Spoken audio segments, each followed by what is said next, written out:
Welcome to this installment of Instant Grace, brought to you by Grace Archie with Jim Babka. I'm Jim Babka. How Robert Kennedy Jr. is quitting the race, and he doesn't even know it. Cornell West, too, he's quitting the race, and he doesn't know it either. How do I know? Well, they're going independent. Now, I'm speaking to you as someone who was the press secretary for the Harry Brown 2000 campaign when he was the Libertarian nominee for president. I know about third-party runs. In fact, I was a chair in the Libertarian Party of Ohio even before that, and I've known every candidate that's run since, had personal relationships with every single one of them. Well, save one. So I know Cornell West is out now, and I know that Robert F. Kennedy Jr. is also out now because they are going independent.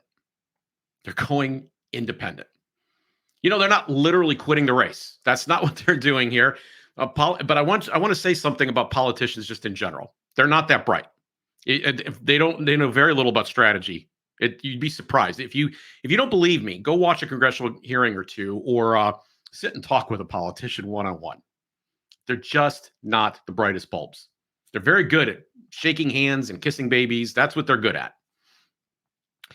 And the reason I know this isn't going to work is because billionaires get in the race and billionaires get out. This happens every 4 years.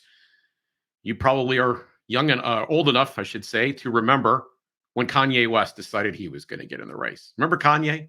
Or how about that dude from Starbucks when he was going to get in the race? Remember that in 2020? These guys get out. And they get out because they find out that paying for ballot access and managing ballot access is a pain in the rear end. You see, the game is rigged, ladies and gentlemen. It's rigged in favor of the major parties, and they have made it very, very difficult for minor parties, third parties, for independents to get on the ballot. And independents have no party structure. There's no institutional knowledge on how to get this done. So I don't know how much the Libertarian Party or the Green Party will spend. I will guess it'll be north of $2 million to get somewhere in the neighborhood of 45, and if they can, 50 state ballot access. Green Party has never done that, to my knowledge. Libertarian Party has done it several times. I think they're a little bit down at the moment. There's some reason to believe they might not quite hit 50 this go around. But they have institutional knowledge. For everybody else, it's going to cost them 5 and 6, I'm just guessing here, inflation and so forth, 5, maybe $6 million to get on the ballot. Just to get on ballot. Now, there's a couple of states that are really easy, and there's some states that are really complicated and hard. But it's a lot of money for a campaign that's trying to get media attention, and they need money in order to do that, believe it or not, just to get on the ballot. If you want more information about this, I actually suggest you check out a publication called Ballot Access News, put out by Richard Winger. He's the god of this niche of law. He knows all about it. And I believe he's retiring right now. I don't know if it has happened yet. And he's handing the publication off to Bill Redpath, another friend of mine, who's mastered 4 or 5 Libertarian Party ballot access drives to the 49 or 50 state level, which is pretty rarefied air. But I know that the contributions to these campaigns are limited, and Robert Kennedy doesn't have the kind of money he needs to fund this on his own. And even billionaires haven't been able to figure out quite how to get that done, which is why they get out of the race. It's why Kanye got out of the race, or didn't really have much of a race. Now, if Cornell West had stayed with the Green Party, his odds would have been better. And there was talk, as far back as July, Robert Kennedy was talking to the chair of the Libertarian Party. But he's no libertarian. He found that out. And if he ran for the nomination, big name and all, he'd probably not win the nomination of the Libertarian Party. In the past, in the recent past, in this century, they've turned down 2 former United States senators seeking their nomination. And a former vice presidential nominee, somebody who had been on the national ticket as the Veep, found that even as a member of the party showing up at their convention and trying to play nice, he probably was going to have an uphill slog, and he ended up leaving. The libertarians are pure, if nothing else, principled. Now, let's say I just want to say that he's dropping out of the race, at potentially Robert Kennedy is, at the worst possible time.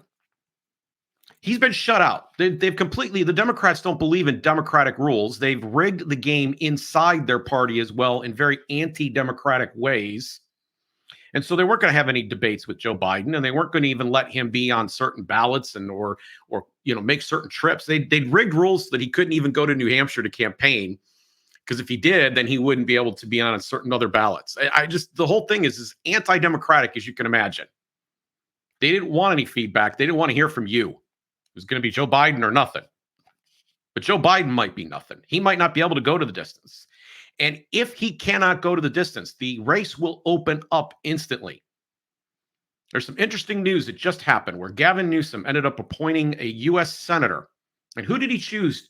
He chose Kamala Harris's crony to join the Senate.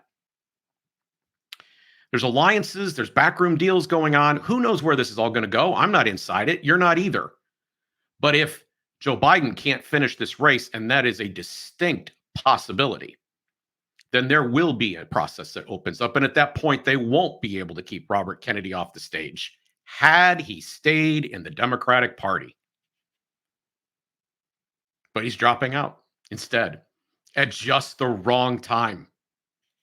So what's the over-under? What is the over-under on how many ballots Robert Kennedy manages to get on? What's the over-under on how many ballots Cornell West ends up getting on? Well, in Kennedy's case, I'm going to guess it's probably going to be somewhere in the neighborhood of 18 to 25, 25 being the, tippy top high side. And for Cornell West, I'm guessing it's going to be south of 18.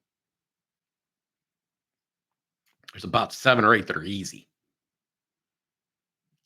That's the future when you chose to run independent.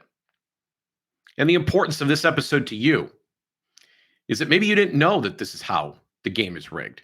Maybe you thought it's just natural and everybody loves Republicans and Democrats, and you're the only one that thinks we need a third party. Well, they rigged that for you. And that's not very graceful.